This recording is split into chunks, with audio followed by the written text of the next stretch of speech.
Pemerintah Kota Palembang terus berupaya mengurangi kawasan kumuh bekerja sama dengan berbagai pihak, diantaranya program bedah rumah untuk memberikan tempat tinggal yang layak bagi warga. Dari data Dinas Perkimtan Kota Palembang, ada 4.000 rumah yang tidak layak huni di Kota Palembang. Pemkot juga berkoordinasi dengan Kementerian PU untuk memberikan bantuan stimulan perumahan swadaya.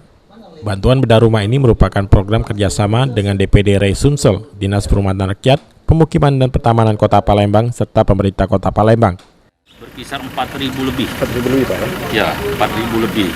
Namun ini kita kan berkoordinasi, berkolaborasi dengan kementerian, dalam hal ini Balai Penyediaan Perumahan di wilayah Kota Palembang atau Sumatera Selatan, yang mana setiap tahunnya melaksanakan kegiatan BSPS, memberikan bantuan swadaya perumahan, bantuan stimulan perumahan swadaya. Tahun ini alhamdulillah kita mendapatkan bantuan lebih dari 500 unit untuk di... Bantuan ini merupakan bantuan bedah rumah yang diberikan kepada warga yang kurang mampu. Pemkot Palembang melalui camat dan lurah akan mendata warga yang kurang mampu yang tinggal di rumah tidak layak huni di 18 kecamatan untuk mendapatkan bantuan. Tiga ya. Ya, ini adalah kerjasama kita pemerintah kota dengan DPD RI Sumatera Selatan.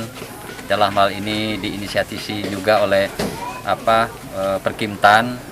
Untuk itu ke depan akan kita coba optimalkan lagi kerjasamanya karena masih cukup banyak orang-orang yang masih membutuhkan untuk bedah rumah. Dan dari pihak RI juga sudah welcome sekali ke kita, ke pemerintah kota. Tinggal ini kita beberapa camat nanti menginventarisir baik dokumen dan lain sebagainya, seperti Bapak tadi kan bilang soal dokumen nanti dibantulah. Aprianto, PAL TV.